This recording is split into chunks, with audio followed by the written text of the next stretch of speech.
Hello everyone, welcome to my channel study with हारून।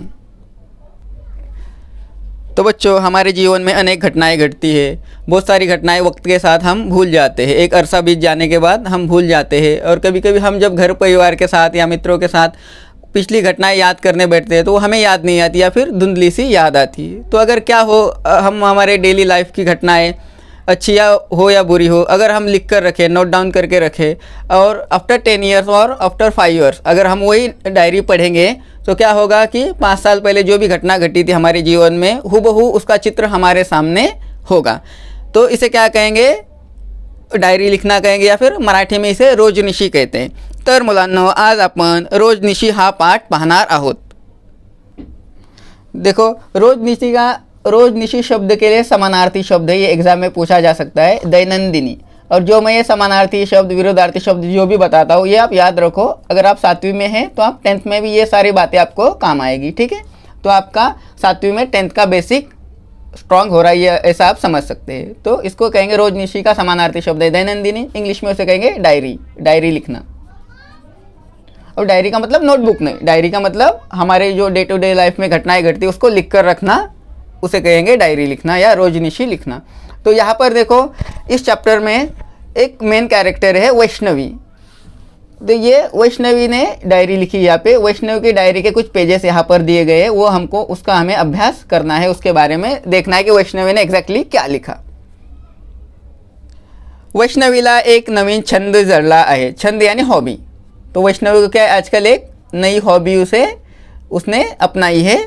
क्या hobby है वो? ती नियमितपणे रोजनिशी लिहिते। रोजनिशी या डायरी वो लिखती है नियमितपणे। कशी लिहिते? नियमितपणे म्हणजे कंटिन्यूअसली। वो हर रोज डेली बेसिस पर डायरी लिखती हैं, रोजनिशी लिखती हैं। तिने लिहिलेली 3 दिवसांची रोजनिशी वाचू। यहाँ पर इस पार्ट में, रोजनिशी पार्ट में वैष्णवी ने लिखी हुई 3 दिन की रोजनिशी दी गई है। 3 दिन का उसने अपने जीवन के अनुभव लिखे हैं, वो दिए गए हैं, वो मैं आपको बताता हूँ। वैष्णव के रोजनिशी का जो पहला पान दिया गया है वो है 14 नवंबर। 14 नवंबर के दिन उसके जीवन में कौन कौन सी घटनाएं घटी, कुछ पर्टिकुलर घटना उन्होंने वैष्णवी ने लिख कर रखी है, वो हम देखेंगे। आज आमच्या शाळेत बालदिन साजरा करण्यात आला। 14 नवंबर की उन्होंने अपनी मेमोरीज, यादें लिखी है और रोजनिशी में लिखा कि आज आमच्या शाळेत बालदिन साजरा करण्यात आला। यानी 14 नवंबर के दिन वैष्णवी के स्कूल में बाल दिन सेलिब्रेट किया गया। साजरा करण्यात आला म्हणजे, साजरा करने म्हणजे सेलिब्रेट करने। बाल दिन 14 नवंबर को बाल दिन मनाया जाता है, चिल्ड्रंस डे मनाया जाता है। किसका जन्मदिन होता है 14 नवंबर को? तो जो भारत के पहले प्रधानमंत्री थे, भारताचे सर्वप्रथम पंतप्रधान जवाहरलाल नेहरू यांचा जन्मदिवस बालदिन म्हणून 14 नोव्हेंबर रोजी साजरा केला जातो। या निमित्ताने सांस्कृतिक कार्यक्रम घेण्यात आले और बाल दिन के दिन अलग अलग कार्यक्रम हुए, अलग अलग प्रोग्राम्स लिए गए स्कूल में। और कौन कौन से मेनली कार्यक्रम लिए गए? सांस्कृतिक कार्यक्रम। कार्यक्रम मतलब प्रोग्राम, और सांस्कृतिक कार्यक्रम म्हणजे कल्चरल एक्टिविटीज़। कल्चरल प्रोग्राम मतलब हमारी संस्कृति के बारे में बताया गया कि किस प्रकार से, जैसे महाराष्ट्र में आप रहते हो तो महाराष्ट्र की संस्कृति की, महाराष्ट्र की महिलाएं साड़ी पहनती, यहाँ की मुख्य डिश है पुरनपोली है, इस प्रकार से ये सब बताया गया। और सांस्कृतिक कार्यक्रम इसे कहेंगे कि किस प्रकार से लोगों का रहन सहन, लोगों का खान पान, उनकी रीति रिवाज, इसके बारे में जो बताया जाता है थ्रू ड्रामा, उसे कहेंगे सांस्कृतिक कार्यक्रम। तो वैष्णवी के स्कूल में बाल दिन के मौके पर सांस्कृतिक कार्यक्रम घेण्यात आले। विद्यार्थ्यांची वेशभूषा स्पर्धा घेण्यात आली। एक स्पर्धा मतलब कॉम्पिटिशन। और कौन सी कॉम्पिटिशन ली गई? वेशभूषा कॉम्पिटिशन। अब देखो, वेशभूषा स्पर्धा का क्या मतलब होता है? जो भी हमारे हिस्टोरिकल फिगर्स है, जो नेता है इतिहास में जिन्होंने अच्छे काम, महान काम किया है, उनके जैसा गेटअप करना, उनके जैसे कपड़े पहनना, उनके जैसा पहनावा पहनना, इसको कहेंगे वेशभूषा स्पर्धा। तो वैष्णव के स्कूल में वेशभूषा स्पर्धा का आयोजन किया गया था। शाळेतील मुलांनी पारंपरिक वेशभूषा धारण करून या स्पर्धेत भाग घेतला। पारंपरिक यानी जो भी, जैसे महाराष्ट्र का है तो जैसे कुर्ता पाजामा पहनेंगे, गांधी टोपी पहनेंगे, उसे कहेंगे पारंपरिक वेशभूषा। इस प्रकार के कपड़े पहनकर बच्चों ने इसमें स्पर्धा में भाग लिया था, पार्टिसिपेट किया था। विविध थोर पुरुषांची वेशभूषा धारण करून अनेक मुलांनी त्यांची प्रसिद्ध वचनं सादर केली। किस प्रकार से अपने अपने एक्ट को बच्चों ने किया कि थोर पुरुषांची वेशभूषा, जो भी हिस्ट्री में थोर पुरुष महान पुरुष होकर गए हैं उनकी वेशभूषा उन्होंने धारण करके, उनकी वेशभूषा उनके जैसी वेशभूषा करके उन्होंने त्यांची प्रसिद्ध वचनं सादर केली। प्रसिद्ध वचन यानी जो भी उनके जैसे सुविचार है या थॉट्स है, ग्रेट थॉट्स है, वो उन्होंने बताए। जैसे सपोज किसी ने महात्मा गांधी के बारे में गेटअप किया होगा, महात्मा गांधी की वेशभूषा धारण की होगी, उसने क्या किया होगा, फिर महात्मा गांधी की वचन यानी महात्मा गांधी ने जो सुविचार बताए हैं उसके बारे में बताया होगा। जैसे महात्मा गांधी का एक सुविचार है, सत्य तेथे अहिंसा, गुण तेथे प्रशंसा, नेहमी खरे बोलावे। इस प्रकार से महात्मा गांधी के वचन है, महात्मा गांधी के सुविचार है। या स्पर्धेमध्ये मी क्रांतिज्योती सावित्रीबाई फुले यांची वेशभूषा केली। स्पर्धा में मी यानी कौन, अभी यहाँ पे देखो मी यानी मी किसकी डायरी है, ये किसकी रोजनिशी है, वैष्णवी की, वैष्णवी के बारे में लिखा हुआ है। तो यहाँ पे वैष्णवी कह रही कि या स्पर्धेमध्ये मी, कौन सी स्पर्धा में, वेशभूषा के स्पर्धा में, या स्पर्धेमध्ये मी क्रांतिज्योती सावित्रीबाई फुले यांची वेशभूषा केली। सब बच्चों ने अलग अलग लोगों की वेशभूषा की थी, लेकिन यहाँ पे वैष्णवी ने क्रांतिज्योति सावित्रीबाई फुले इनकी वेशभूषा की थी, उनके जैसा गेटअप किया था, उनके जैसा पहनावा पहना था, कपड़े पहने थे। सावित्रीबाई फुले जैसा गेटअप किया था मतलब क्या किया होगा, साड़ी पहनी होगी, है ना। यहाँ पे माथे पे पेशानी पर वो कुंकू लगाया होगा, बिंदी लगाई होगी। तो इस प्रकार से उन्होंने, वैष्णवी ने सावित्रीबाई फुले का गेटअप किया था, वेशभूषा की थी। देखो उसी दिन क्या हुआ, 14 नवंबर, या कार्यक्रम प्रसंगी प्रमुख पाहुणे म्हणून डॉक्टर रमेश कोठावडे यांनी अध्यक्षीय भाषणात सर्व विद्यार्थ्यांना बाल दिनानिमित्त शुभेच्छा दिल्या।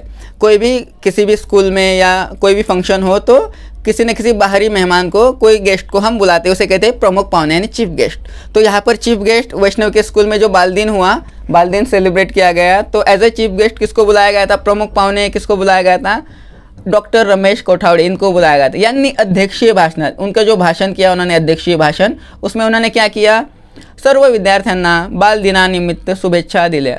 उन्होंने शुभेच्छाएं दी, बच्चों को बाल दिन की शुभेच्छाएं दी। कार्यक्रमाच्या शेवटी सर्वांना खाऊ दिला, यानी at the end of the programme उनको खाऊ दिया गया, यानी नाश्ता दिया गया, बच्चों को खाऊ दिला, नाश्ता दिया गया। इस प्रकार से वैष्णवी की 14 नवंबर की डायरी रोजनिशी है, और उसने क्या किया, अपने स्कूल में जो घटना घटी थी, बाल दिन सेलिब्रेट किया गया था, उसका वर्णन उसने 14 नवंबर के दिन डायरी में किया है। अब देखो 15 नवंबर की डायरी, 15 नवंबर की रोजनिशी में वैष्णवी ने क्या लिखा हुआ हम देखेंगे।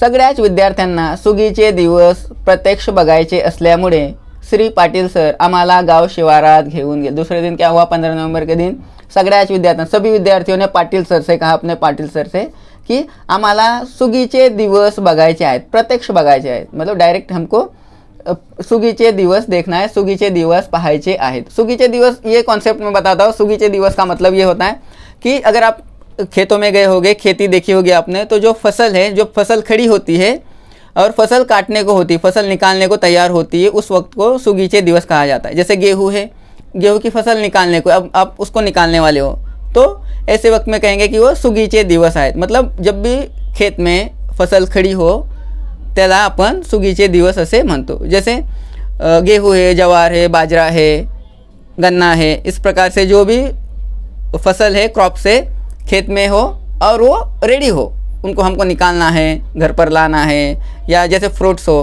फ्रूट के पेड़ हो, फळांची झाडे असोत, त्यांना फळे आलेली असतील आणि ती आम्हाला खायला तयार असतील, खाण्यासाठी तयार असतील, यानी कोई फ्रूट का पेड़ है, सपोज आम है, और आम ऐसे है कि पके हुए हैं, तैयार है, हम उसको खा सकते हैं, तो उसे कहेंगे सुगीचे दिवस। तो ये सब सुगीचे दिवस क्या करना था, बच्चों को देखना था, और पाटिल सर को उन्होंने इंसिस्ट किया, आग्रह किया, इसलिए पाटिल सर ने क्या किया, आम्हाला गाव शिवारात घेऊन गेले। इसलिए गाव शिवारात यानी गांव के नज़दीक जो खेती थी, शिवार म्हणजे शेत, खेत, फार्म, तो वहाँ पर पाटिल सर बच्चों को लेकर गए। देखो अब वहाँ पर बच्चों ने क्या देखा, फिर सुगीचे दिवस मध्ये काय काय पाहिलं त्यांनी, मोत्यासारखी ज्वारी असलेली कंस, यानी कंस यानी कणस यानी भुट्टा, तो ज्वारी का भुट्टा देखा, कैसे मोत्यासारखी कंस असलेली। अभी ज्वारी के भुट्टे को जो बीज होते हैं उसको मोत्यासारखी क्यों कहा गया, क्यों येलो होते हैं, मोती के जैसे होते हैं, इसलिए कहा गया मोत्यासारखी ज्वारी असलेली कंस, ये उन्होंने देखा, यानी ज्वारी का क्रॉप देखा। तुरीच्या शेंगा, जो तुअर होती है उसकी फल्ली होती है, उसे तुरीच्या शेंगा कहा गया, ये उन्होंने देखा। भुईमुंगाच्या शेंगा यानी ग्राउंड नट्स, पीनट्स कहते हैं, वो देखा खेत में उन्होंने, आणि कपाशीच्या बोंडातून डोकावणारा पांढरा शुभ्र कापूस। और क्या देखा, जो कपास होती है और कपास जो वाइट कपास होती है ना, जिसको हम निकालते हैं, निकाल कर हम लाते घर पे और फिर बेचते हैं, वो कपास उन्होंने देखी पांढरा शुभ्र यानी अल्ट्रा वाइट कपास देखा। ये सब देखकर बघून मुलं आनंदी झाली, बच्चे आनंदी हो गए और उनको समझ में आया कि सुगीचे दिवस कशाला म्हणतात। सुगीचे दिवस किसे कहते हैं, अलग अलग प्रकार के क्रॉप्स हम जब खेत में देखते हैं उसे कहते हैं सुगीचे दिवस। पेरू, सीताफळ, आवळा, चिंच, बोर ही सर्व झाड़ं फळांनी लदबदलेली होती। और क्या देखा उन्होंने खेत में, अलग अलग फ्रूट्स के पेड़ देखे, फळांची झाड़े पाहिलेत और क्या देखा कि फळं लदबदलेली होती। और जो भी पेड़ देखे उन्होंने फ्रूट के पेड़, तो फळांनी बहुत सारे फल या फ्रूट्स उन्हें आए थे। कौन कौन से फ्रूट के पेड़ देखे, या प्रश्न ऐसा आ सकता है कि मुलांनी शेतात या फळांची झाडे पाहिली। कौन कौन से, पेरू यानी गुहा कहते हैं, सीताफळ कस्टर्ड एप्पल, आवड़ा यानी आंवला, चिंच यानी टैमरिंड इमली कहते हैं, बोर यानी बेर। इन सब प्रकार के फळ या फ्रूट्स उन्होंने वहाँ पर देखे। फळं खाण्याच्या तीव्र इच्छेने मुलं बोरीच्या झाडाला दगडं मारू लागली। अब क्या था, वहाँ पे बेर के पेड़ भी थे, बोरांची झाडं होती, तो मुलांना काय वाटलं, आपण यथेच्छ बोरं खाऊया, मन भर के हम क्या करेंगे, दिल भर के बेर खाएंगे। इसलिए वो क्या करने लगे, बेरी के पेड़ को पत्थर मारने लगे, दगड़ं मारू लागली। दगडांच्या माराने भरपूर बोरं खाली पडली। जितने उन्होंने पत्थर मारे उस हिसाब से बोरं खाली पडली, बहुत सारे बेर नीचे गिर गए, जमीन पर गिर गए। सगळ्यांनी पटपट बोरं गोळा करून त्यावर यथेच्छ ताव मारला। सबने क्या किया, पटपट बोरं गोळा करो, फटाफट उन्होंने बोर जमा किए, ले लिए और त्यावर यथेच्छ ताव मारला। यथेच्छ का मतलब होता है, यथेच्छ का मतलब होता है इच्छा पूर्ण करने, यानी दिल भर के खाया उन्होंने। ताव मारला यानी भरपूर उन्होंने बेर खाए। यथेच्छ मतलब इच्छा पूर्ण होईपर्यंत, जब तक हमारी ख्वाहिश पूरी नहीं होती तब तक उन्होंने बेर खाए। और देखो अब आगे, आंबट, गोड, तुरट अशा विविध चवींचा आस्वाद घेतला। यानी बेर के अलग अलग टेस्ट के बेर थे, कैसे थे, आंबट, गोड, तुरट, ये 3 प्रकार के टेस्ट के बेर थे, चव थी उसकी, और इसका आस्वाद उन्होंने लिया, टेस्ट किया। आंबट यानी खट्टे बेर, गोड यानी मीठे, तुरट यानी थोड़े खट्टे और थोड़े मीठे। इस प्रकार से उनके टेस्ट थे बेर के, और ये सब बेर उन्होंने खाए।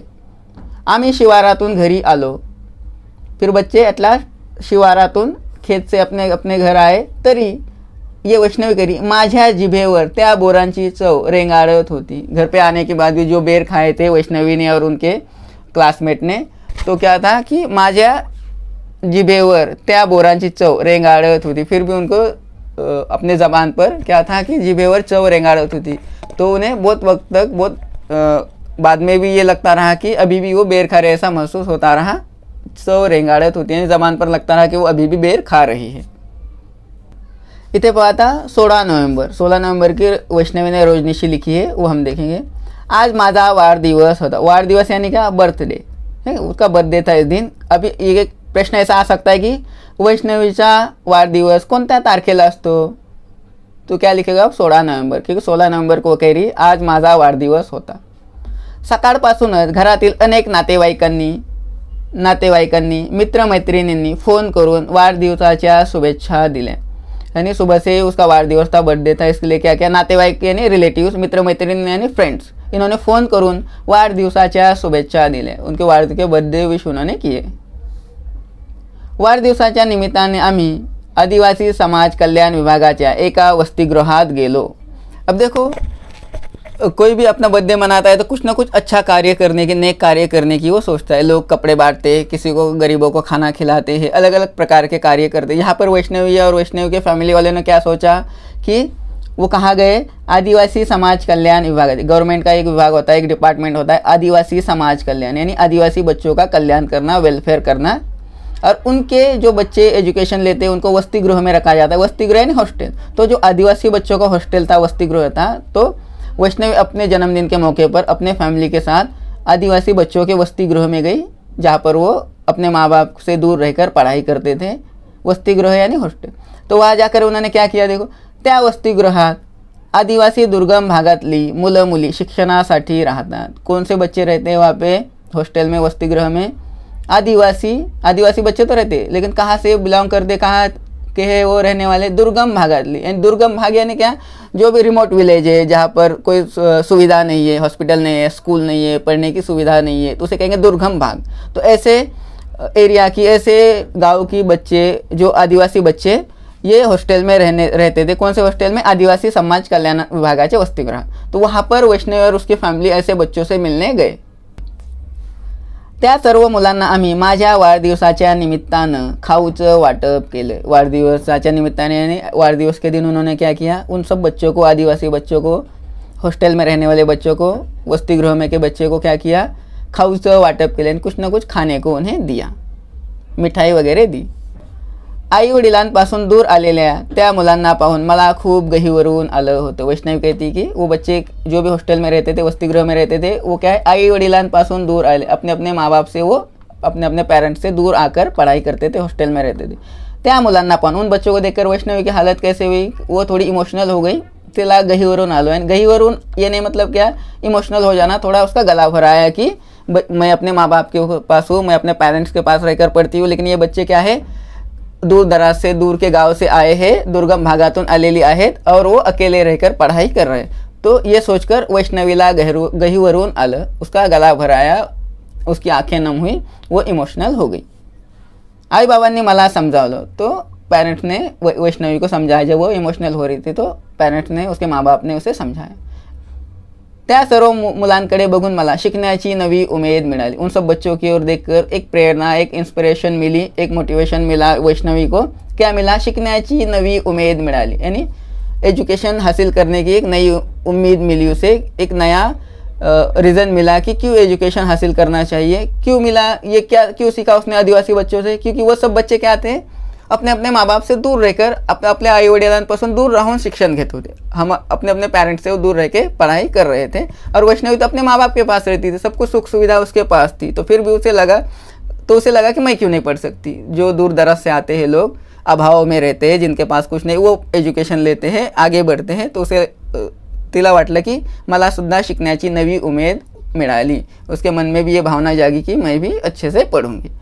ठीक है, इस प्रकार से वैष्णवी के 14, 15, 16 ये नवंबर, ये 3 दिनों की डायरी रोजनिशी हमने देखी। उसमें उसने अपनी यादें, अपनी मेमोरीज लिखी। ठीक है, इस प्रकार से ये चैप्टर है। और इसका जो नेक्स्ट वीडियो आएगा उसमें मैं रोजनिशी चैप्टर के प्रश्नोत्तर बताऊंगा आपको, वो आप देख लेना, वो देखकर नोटबुक में प्रश्नोत्तर लिखना। ठीक है, मुझे उम्मीद है कि वीडियो अच्छा लगा होगा आपको, तो वीडियो को लाइक करो, शेयर करो और सब्सक्राइब करना ना भूले। Thank you for watching, thank you all of you.